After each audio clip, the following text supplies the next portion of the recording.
Mr. Talbot. Yes, sir. Give me just 1 second, please.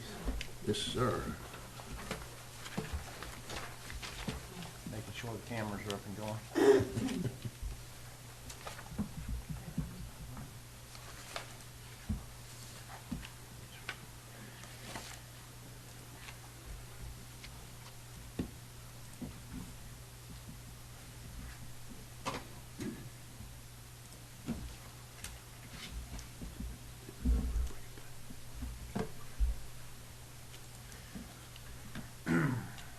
Okay, so at the May 9th meeting, I was directed to modify the Resource Conservation District to eliminate placement of structures by right, specifically within sections 575, 568, 5710. I'm sorry, that's 575, 578, and 5710. In the Resource Conservation District, the accompanying document eliminates these structures by right and also modifies sections 575, 6, and 7 to allow the identified use but not its associated structures. Further, the entire section 5.9, which applies to the setback and configuration of these structures, has been removed as they would no longer be permitted by right in the district. Section 5.8, addressing conditional use, has been purposely retained. That section grants the council powers to approve a structure as a conditional use within the RC district. Any project proposed in an RC district would first require the review and recommendation of the Planning Commission and then approval from the full council. A conditional use permit issued by the council can also be revoked by council if the conditions of the permit are not adhered to. So that allows council to take a look at any proposed use over and above what's been eliminated to decide if that use is appropriate. And it first must come to the Planning Commission before being recommended to council. So that still allows a path to have something, but only if it's reviewed by Planning Commission, recommended to the council, and the council in full votes to approve it. So there's a process there of review, which we didn't have before. If you look at the following section, the RC Resource Conservation section, this is how the section has been modified. Now, uses permitted by right are game preserves and conservation areas, fish hatcheries, fish ponds, wildlife, waterfowl ponds, drainage, erosion, flood control devices, wells, water reservoirs, water control structures, seafood and shellfish landing and receiving areas, and you'll notice that storage and shipping facilities has been eliminated. Just as in the memo I stated, the use has been continued, however, the associated facilities were eliminated from that by right. Okay. Commercial kayak and boat facilities have been eliminated. Public parks and recreation areas and the associated marinas and other public buildings have been scratched as being allowed by right. And lodges, hunting clubs, and boating clubs were scratched in their entirety. Fences have been retained, and that is the same fence ordinance, I believe, Mark, is in our other, it tags along with our other districts. As I said, 579 was completely eliminated because it applied to the structures which have also been eliminated in this section. And of course, 5.8, special exceptions, special use permits, and conditional use has been retained as for reasons we've already mentioned. So there you have it. And that is what I saw as my direction from the last meeting to prepare for your consideration. Any comments? I would like to strongly support the conditional use portion of it. I think there should be more application of that in a lot of the things that we do. Times are changing. Opportunities are changing. Initiatives are changing. And I think the town council should have the right to make some additional judgments that they may not have had the ability to do before. So I'm very strongly supportive of that portion. And I just think you did a good job, Mike.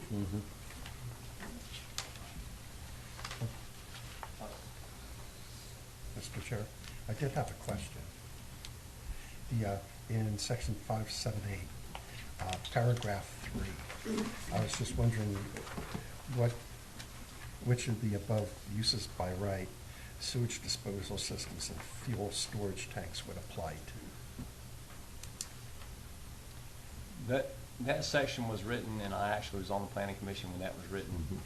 It was written specifically for fuel tanks. A lot of these mine systems were coming into existence back then, and we thought it would be appropriate to allow people to put fences around them, even if they're in your front yards, when fences weren't allowed in your front yard this high. So that was specifically written for them, but it was not limited to just sewage and tanks. It was any equipment that was servicing the building could be considered for a containment fence. So it's not specifically limited to sewage mines and fuel tanks and that sort of thing. Oh, yeah, but the question is with respect to the uses permitted by right, which would that paragraph apply to? Like, which of these would have a Oh, sewage you're saying disposal there are no system? uses permitted by right where Yeah. None of them really. I can simply be eliminated.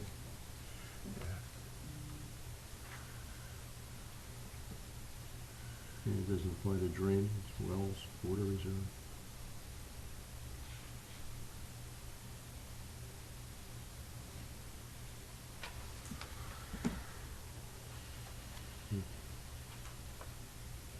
You agree? Should we strike that Can we paragraph? strike that paragraph? It's at your discretion.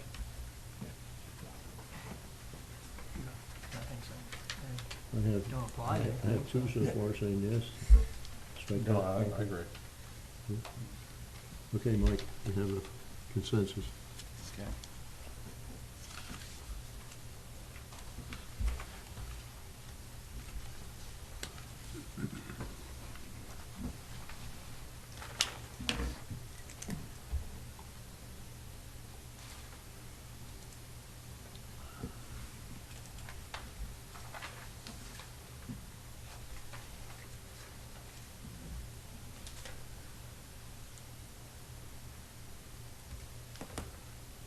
Clarification, well, I guess, on structures.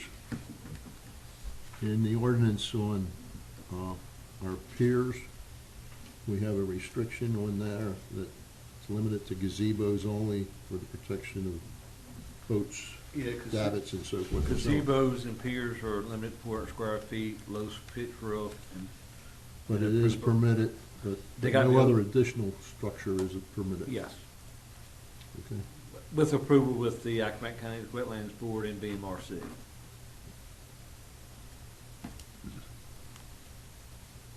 All other applications also would have to come through the Wetlands Board or Corps of Engineers or As far as what? any other inundations. Yeah, so the only thing really would be alive would be private piers and. Filling. I know the filling on the west side has been administered by the Corps of Engineers. Yes, all filling and anything wetlands goes by Army Yeah, Corps. of Ag. rip-rap and that kinds of stuff has Yes. been seriously controlled. Right. So, okay. Okay? Yeah. What's the commission's desire that we forward this? We'll take a, I'll make a motion to forward with the exception of paragraph 3. I'll second that. You've got it. I'll second. okay. I have a motion and a second. All those in favor signify by saying aye. Aye. So moved. Again, thank you, Mike, and Mark, I'm sure.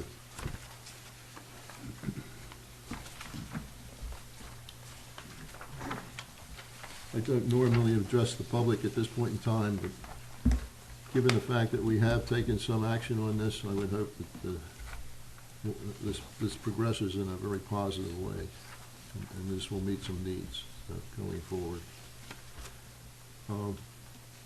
Next item on the agenda is consider inclusion of additional area in the resource conservation zone, namely the East Side Marsh. Mr. Chairman, I should apologize first. The piece of marsh considered, under consideration last time, under discussion last time, you see it there on the screen, is not zoned RC for resource conservation, it's zoned R3, which allows quite a bit more things by right than an RC zone. You see the light green there. So, in light of that, and what we've just, or what the commission has just done, it's probably appropriate to rezone that piece of marsh into an RC district so that the new rules apply to that zone. Agreed. At the same time, and I'd like to point out, and if you go around the island of Chincoteague, there are a few other places. This particular piece of marsh, you notice a little blue there, is the harbor down south. This green is actually all marsh. I have asked Mr. Brent Hurdle for an opinion on the ownership of that. ACOMAP does not indicate who is the owner of that, with the exception of this little piece on the end here, which is specifically owned by Mr. Eddie Tull. But other than that, the rest of this entire green marsh, you'll notice, is also zoned R3. There are no individual lots, unlike the piece that is on east side, owned by individuals. And it would probably be appropriate to rezone that in the RC district as well. So that's the question before you that we have is, would you like to recommend to the council to rezone those two pieces of marsh into the RC district? Commission's opinions? I would agree with that. I agree with that also. Because I think it's difficult to go through and argue against protection of the south end of the island and not Have it. zone that as resource conservation. That was our thing. The other thing, and it's not appropriate for this particular meeting, but those aren't the only marsh areas in danger on the island. And I think resource conservation that says, look, in a resource conservation zone, it's zoned because you want to go through and use that piece of land to protect the resources of the island. So I think we do need to go through and take a look at some point in time, take a look more comprehensively at the utilization of marsh areas within the island, both freshwater and salt. And I will say that just taking a quick spin around the island from the satellite, these are the two most obvious Yeah, pieces certainly so. that needs some attention right now. Certainly so. I And agree. so the question I have is, did you want, if you elect to vote to include this piece of marsh, will it include the one piece of privately owned marsh on the north end here? Or will you leave that piece out since it's privately owned? Bear in mind, the piece that you just looked at on each side has several private owners. I'd make it all my opinion is make it all inclusive. I concur with Yeah, that. I think we've made some errors too in the past, mainly like at Maddox Boulevard, the marsh area there is still a commercial. That should be included. Certainly the property opposite the school, which is our own, which is town-owned, but still that's good marshland, and, yeah. And ACOMAP has not been up all day long, but giving you a satellite view, this is an aerial view of the piece of marsh in question. As you can see, it is marsh. I don't think anybody would argue. In fact, we've got quite a bit of erosion going on here at the very south end of this marsh. Yeah, we're gonna have some difficulty retaining that and hoping our harbor, that's been a thorn in our side with the current, with the way the tidal flow has turned into a storm drain. Yeah, I'd say all marsh presently adjacent to any of the Chincoteague Islands should be declared in the RC zone.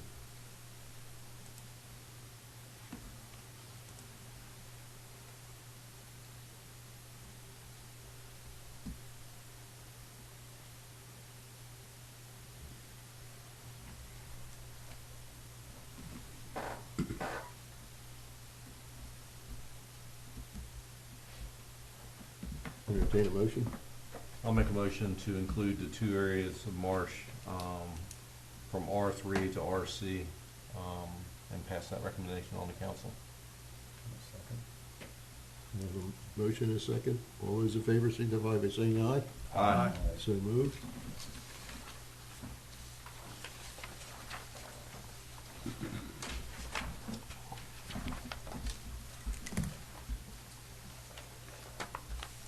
Are there any, at this point in time, comments on the comprehensive plan additions?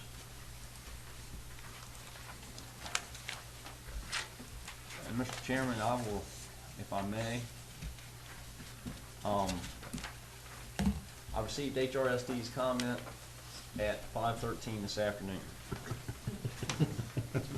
So it was a little late to review them, organize those, and get them ready for a meeting this afternoon. So I'll put them off one more meeting if we could. The only concern I have, it was mentioned, I think at the last council meeting, there was some question as to our progress. Are we okay as far as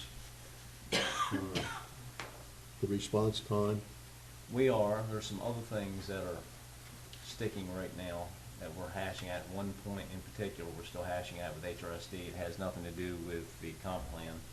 It has to do with the master agreement. So we're fine. But yes, it's everyone has been told it's time to get in gear and act. So I expect in the next 60 days we'll be winding this up. Normally, we don't meet in July, but will it be necessary for us to meet in July in order to meet your needs? Or No. council's needs? No, even if this is not fully 100%, it's not going to hold up the process. the entire process. No, this needs to be done before we start The formal, selling other hookups, which we're a ways off on, but we do need this in place. And I did want to see HRSD's comments, and they don't have a lot, but they're at 5 or 6, and I do want to flesh those out before and get them straight before we come to a meeting with them. I noticed they posted their rates. Not being knowledgeable in that situation. Has anybody in our town, namely our water department or yourself, had a chance to, is it comparable to, the seats could be a little bit higher than what we're presently paying, but of course we're only paying water, Right. so, which makes a big difference. But when you look at the usage, be it 1,000 gallons measurement or a They- flat fee, They bill per 1,000 gallons. When I first looked, I think it was in the neighborhood of $14 or something like that per 1,000 gallons. But the town of Shinkotik being in a rural area, they blend their rates Yeah. between rural and they were all and consistent. metro. Yeah. And they can obviously treat sewage much more efficiently and cost effectively per unit in the metro area and at a lower rate. So we get the benefit of the savings that the metro area has. They get the burden of having to carry us with them. So really, if they charged us what it actually cost in this area, it would be considerably higher. Significantly. So at the present time, then, we're on schedule. We're going to be fine. Sorry. I was on a meeting about 3 weeks ago with 3 of their lawyers, 2 of our lawyers, and then 2 of us engineers, and it was interesting. It was interesting, just the dynamics of it. Everything was cordial, and we got some work accomplished, but it's definitely a formal process to this. So. And we're some time away, regardless of No, whether we agree or not. We'll have the agreement wound up in 30 days. Okay. In fact, it maybe even sooner. We got really one point that we need to hash out and make sure that everybody's nodding their head to that. Other than that, we can go ahead and move. And within 30 days, I'm hoping our attorneys will be asking for a court date. Thanks, Mike. Okay. Mark? The feather flags issue?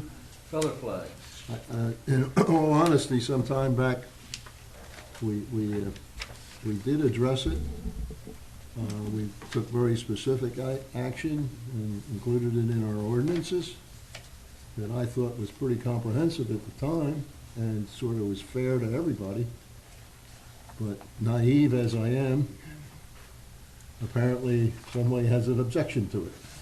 Yes, well, the flag rule don't apply in our ordinance nowhere. We got flags, commercial districts, so, and it says flags can be up to 15 square feet, 2 per businesses, but they got to be mounted to a building or on a permanent flagpole. Mhm. So, permanent building is easy. We don't have no definition for a flagpole, so that's hard to explain to somebody what a flagpole is without getting them black and white show what it is. If other flags are come up, they're really not on a permanent flagpole. They're stuck right on the side of the road. And they're up and down, so there's really not a good definition of a feather flag. And do we want to have our feather flags up and down the road that is a distraction and not mounted to a building? And That was the general consensus at the time when we addressed it. They essentially were temporary. They were being stuck in the ground during business hours and not retained afterwards. There was a safety issue, a concern about the proximity to the sidewalks and so forth and so on. And it was also a question of the dynamics of having flag after flag after flag, not being conducive to what we would like to have Chincoteague appear as, our appearance and cosmetics of it. right, so right now, as an enforcement standpoint, going to the flags, measuring them, see whether 15 square foot or not, 10 foot from the property line.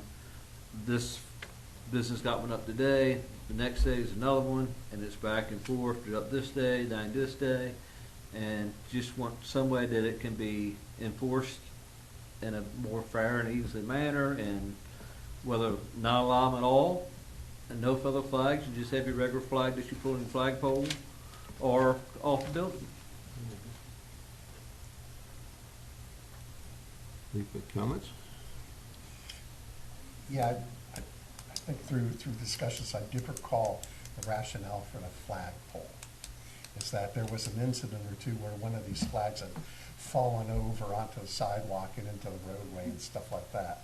So the idea was, you could allow something like that, but have it mounted, put on something that's permanently mounted or securely mounted. And there were a couple things for that. One is the safety aspect.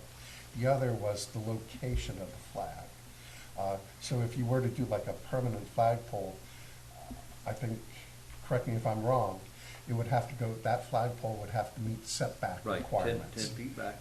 And so I think that's why flagpole was selected for those two reasons. And it was really made a whole lot of sense.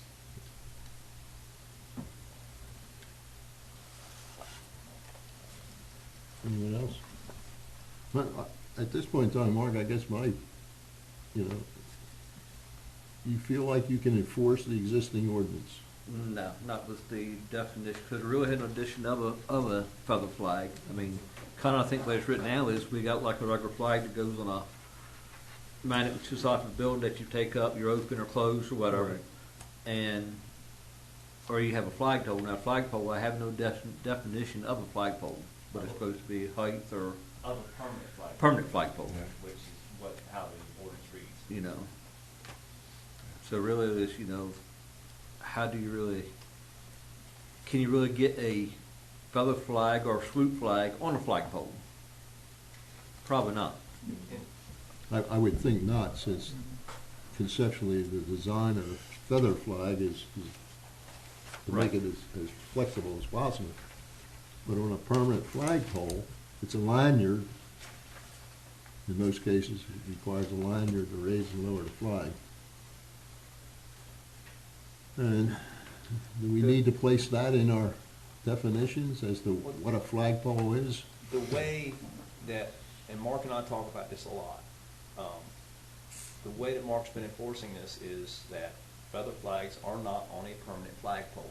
It is not the traditional definition of permanent flagpole. but there have been some folks who contend that it is a permanent flagpole. So there's really no hard and fast definition here, and that's why we asked to bring it back to the Planning Commission to get a clarification. However the Planning Commission clarifies this is the way it'll be enforced. But Mark's kind of stopped in the last few weeks going and telling people to put them inside because we wanted an opportunity for the Planning Commission to clarify it. And once you clarify it and say this is what we want, that's what will be done. We know what a permanent flagpole is, but unless it's... I think, I guess permanent flagpole is that which is mounted or cemented to the ground or fixed to the ground so that it cannot be removed. And meets the setback requirements. And meets all the requirements of the setback. And understand, I tried to do a little research and haven't found it in none of the minutes of the council where you all acted on this, was in 16 or 17 when this come up, sometime there, for the flags, to see what the ruling was, whether we're allowed or not allowed on it for the flag. Some people say they said they're banned and ain't allowed to be put out, and some says yeah they were allowed to be, but I can't find nothing in writing that states whether the council approved it or did not approve it as the Planning Commission went over it to them.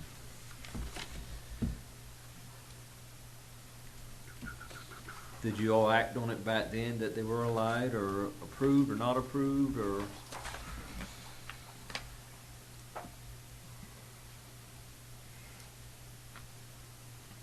I don't recall them being approved. Okay. Neither do I. The, In fact, there was a lot of contention over particularly the numbers, the sizes, the locations, and I think the commission at the time was strongly opposed to proliferation of them. Right. I mean, all enforcement, how the town and the planning commission and the council wants to do with it. Do you want your flags, business have 2 or 3 feather flags in front of them, or do we want to ban them altogether? I mean, you still can advertise with a regular flag like they always done in the past. This kind of looks nice and presentable and neat. So if you don't want them at all, then we put that in language that feather flags are not permitted. I think you gotta do something like that. When you look at all the non-brick and mortar eating establishments now, if you don't do something like that, you potentially have every one of them with feather flags. Well, even with the prohibition that Mark's been enforcing, it's an everyday thing. We even have one business that refuses to put them out during the week because they know Mark's off on the weekends. They put them out on the weekends. Well, we have that dumping also, building activity during weekends. Sure. But, I mean, that's. I just think, the more limits, the better. As Tom said, brick and mortar establishments don't have the opportunity downtown. So it's non-fair. If you want to use fair as a barometer, I know that's tough to use, but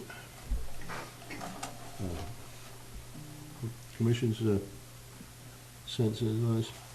We allow 2 flags right now? Is there a number of flags are allowed? Right now, you allow 2 flags displaying a commercial message with a maximum area of 15 square feet shall be permitted for each business. Flags must be mounted securely to a wall or from a permanent flagpole. Well, how do these flags, do they just sit on a stand? Yeah, they got a little They have a drive-in receptacle. receptacle and then flag Drive puts in and each drop link. the flag in and act that on a daily basis if you want to. Just put a PVC pipe and pipe in the concrete ground around. and And away you go. now, is that considered a permanent No. flagpole? I mean, with the PVC pipe in the ground with concrete? I would I consider- think it is. Well, not if you take your flag out and move it each day. Well, I mean, if the wind's blowing really hard some days, we're going to move the flags. Well, that's another concern there is if Yeah. it's not secured to hold the winds and you put up there, how do we control that from blowing in the road and? yeah, that was the problem, was the safety and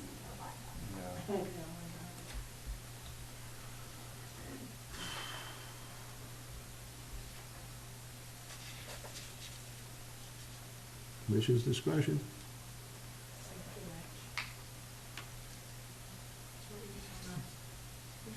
I've never really seen one of these things up close, so that's the reason. I don't know if they go in the ground far enough to where they wouldn't blow out. Yeah, usually not. They usually got a stop goes in ground probably 8 to 10 inches or so, and then it's a metal kind of stepping in, and then your flag just drops into it each. Maybe that, might be that deep, what goes down over top of it from the, Yeah, some, all different designs of them, so some more substantial and some less. I've spoken to a couple owners who have, the flagpole is hollow, and they have a piece of rebar in the ground, and they slide that over the rebar. There's several different methods, but some of the nicer ones I've seen have a aluminum receptacle that's a foot long or so, pointed, and you drive it in the ground, it sticks up about that far, and you just drop the pole in it every day when you open up, take them up and close. But I guess the big difference between your permanent flagpole and using this permanent flagpole, you don't have the deflection in the flag as a swoop flag going back and forth. If you have a flag on the flagpole that's kind of waving in the wind. Now, I have a flagpole in my yard that just slides into the ground. Right. It's concrete. That's And, what- and it won't blow over. Right. But it's pretty permanent once you slide that flag and that pole inside of it.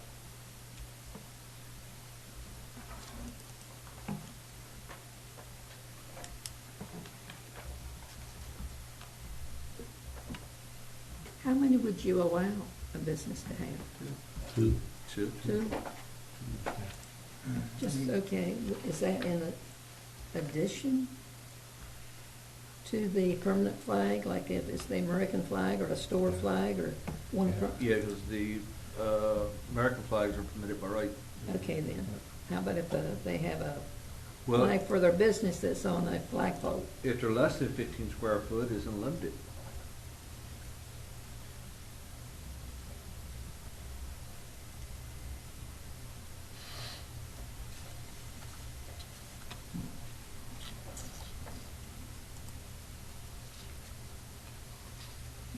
This is flags not exceeding 15 square feet in area and displaying an art design which reflects merchandise sold on the premises with any commercial wording or opening or welcome flags are permitted. The area of such flags shall not be included in determining the total permitted sign area. I'll say it again. At the time, I thought we had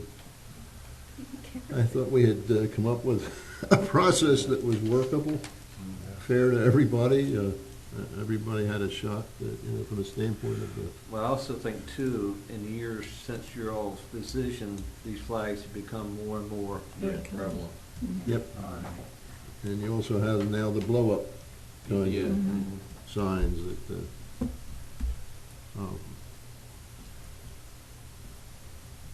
But they're dressed pretty good in the code, the Right, law. yeah.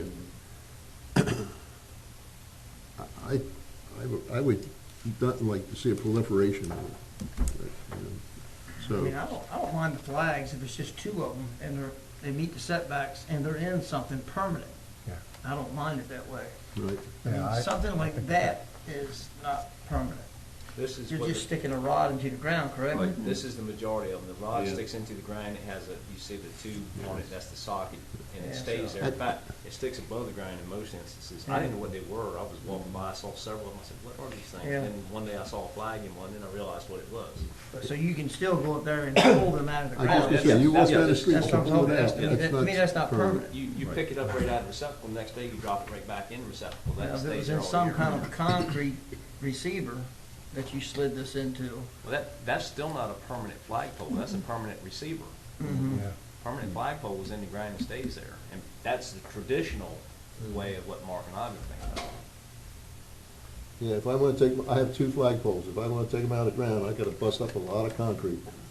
Well, mine, I just slide it out because You Because of the just wind. put the sleeve in. I got a sleeve that goes into the ground. Even a lot about of 20 times, inches. the sleeves are made so that you put the pole in and you pack sand around them tightly, Mhm. so that they can be Right.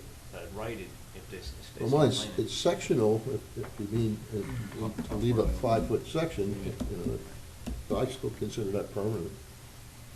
But in these, the pole's removed every single day. Hardly anyone leaves them out That's overnight. because the pole is part of the flag. The flag is mounted permanently to the pole. Mhm. I mean, if you want to define a permanent flagpole as something that's, cannot be easily removed from the ground and has a lanyard, I mean, like I said, I don't mind the flags as long as they don't have a whole yard line with them. If they just got the two on each side of the business and they meet the setbacks and they're safe, that's the,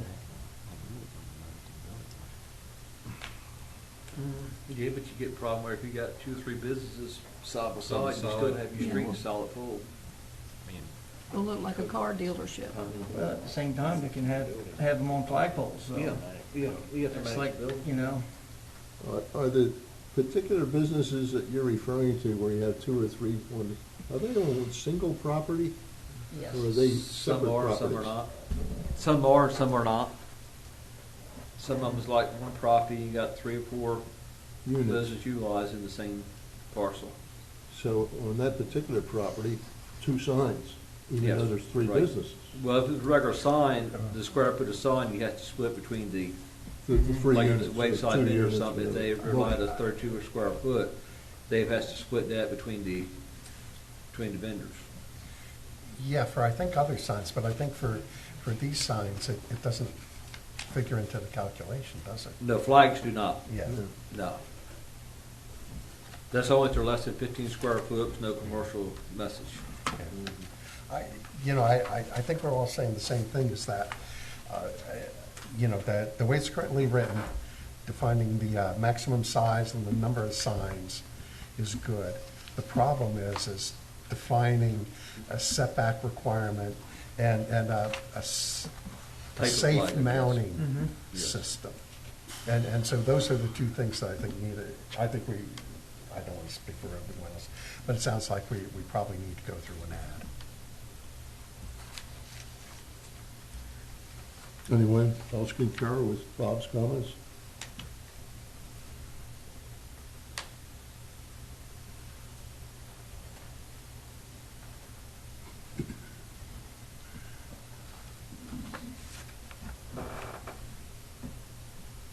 You want to make a recommendation to that extent?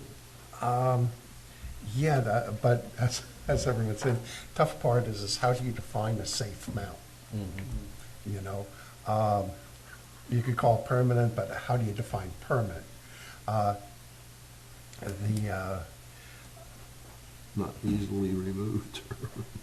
Or in a sleeve in concrete. Yeah. It has to be concrete. And if you look around a lot of businesses that I've been to that I brought the issue up with modems, they've taken them down and they went and got them a nice flag, put on their side of their building, stick say, problem solved, and goes. So you got the few that just kind of is up and down that you're dealing with all the time. Yeah. I could certainly see the utility in them, but we have had issues, again, with them before, where they did fall into sidewalks and roadways and stuff like that, and that's not good. And to prevent the proliferation. Proliferation. Yeah, at some point in time, it stops providing information. It's just a distraction. But they certainly have a use. I think we do need to go through and allow for something. something you could do as well is state that after you define a permanent flagpole, state how many of those permanent flagpoles can be on one property. I mean, most people have one permanent flagpole on their Right. property. Yeah. Most people display the American flag on it, although it's not absolutely required. That's the majority of traditional flagpoles have one per property.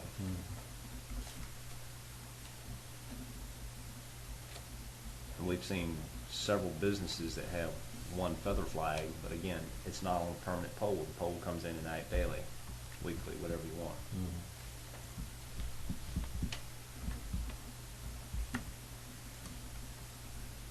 On the type of stand that you showed up there, Mm-hmm.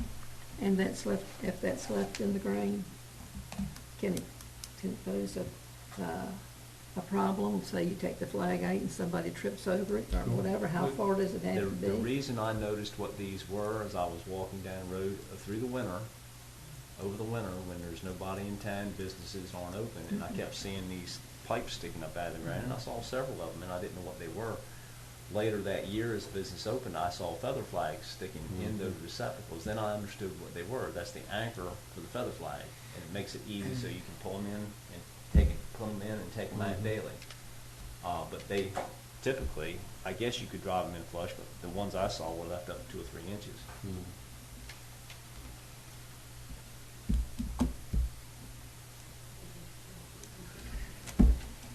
Yeah, I mean, as long as when they're removed, there's no safety hazard, you know, and that could be at Mark's discretion if the thing's stuck Well, I up in think the you air. look at So all the you brackets. can't use that. There is, if you look at all the brackets, they're designed to be left above the ground 4 or 5 inches. Mhm. You push them down, they got a stop plate, and that rest sticks Gotcha. up. Well, then those ones shouldn't be allowed. I mean, I don't know how many different designs they have for those type of flags, but I agree, if you pull it out and there's something sticking up out of the ground, that shouldn't be. I mean, a kid or anything can fall on that.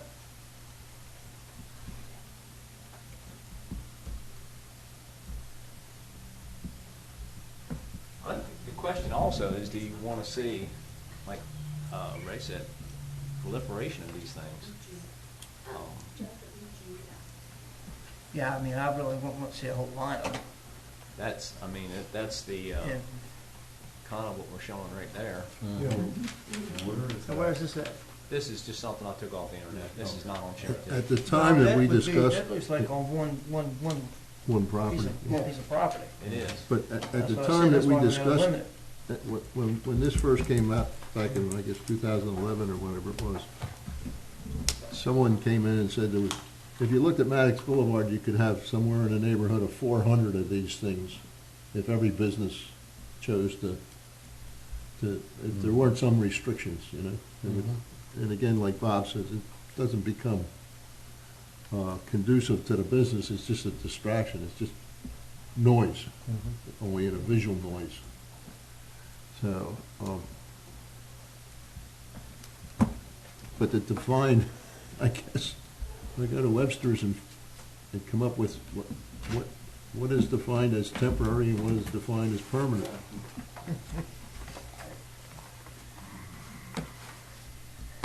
Yeah, That's pretty broad. unless someone has an idea on how to define it, I feel like I probably need to do a little bit more research. Yeah. Yeah. And kind of, because we're not the first ones to address this. Right. I'm sure. We can probably look at other locations, Yeah. even Ocean City, Blacksburg, Norfolk, whatever, what kind of, because they've all had to face this issue, I'm sure. Can't give you an answer right now, but, Okay. but So enforcement in the interim, I think we should enforce it per the ordinance, as we've been doing. yes. Yep. But So it's that'd worked- be it's worked 10 till 10 now. foot from the property line. And unfortunately, it's like many things, you know, there's always somebody that doesn't think it applies to them. So the definition of a permanent, the traditional definition of a permanent flagpole, Mhm. which does not include feather flags. Right. Okay, does that help Yeah. in the interim? Yep.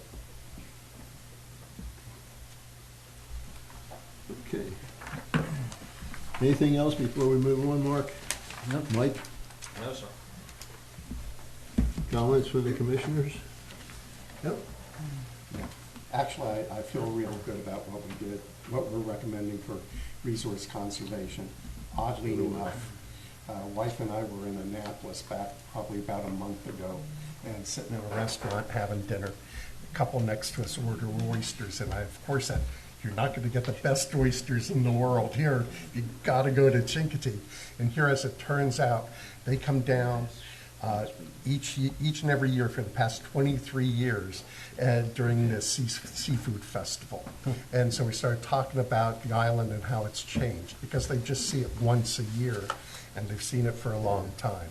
And, you know, when we got to character of the town, it kind of said, yeah, it's still kind of nice, and it hurt. I mean, it really hurt. And, I mean, things have to change, you know, but you want that change to be good and beneficial to most people. And most changes we've experienced have been good, you know, but it takes a careful hand to go through and guide through some of this stuff. The resource conservation stuff is, I think, a minimum what we need to do at this point. Ms. Moore? I just have two things with Mike. I appreciate what you've done with the potential location for the charging station. I think it's kind of, the new cottages I see have charging stations for their own purposes, but I guess putting it into town does sort of confine the people to stay in town for a period of the charging period. Well, at least there's something to do down there. Right, so I thought that's a great idea. The other thing is, you met with the resiliency folks. It's kind of ambiguous at this point in time as to Yes, it what is. that is and what it's going to entail. Is there a projection on when they're going to come up with, quote, a game plan? What, and I have the same concerns you do with that. However, when they said it was project-based and they intend to secure funds, I was all in. Right. I want our project to secure funds to be. And we have a couple. Floating near the top. We have a And, couple. That, you know, and we'll participate, yes, we'll absolutely participate, but, the point is taken that without clearly defined projects and clearly defined goals for these projects and a problem, it's difficult sometimes to obtain money. So I see this as a path to get funding for multiple projects from multiple sources, and it starts with this plan. So, yes, we'll be all in for that. My hope would be, again, that the state has taken a positive position on it from the standpoint of addressing it, but they haven't really come out with any clarity on what that means. You know, so, but anyway, thanks for getting involved. They're not going to meet weekly or monthly. It's Right. once a quarter, and we can certainly set aside some time for that if it bears fruit. Thanks, Lou. Thanks again. Entertain a motion to adjourn? Have a motion, second. All those in favor signify by saying aye. Aye. So moved, thank you. Okay.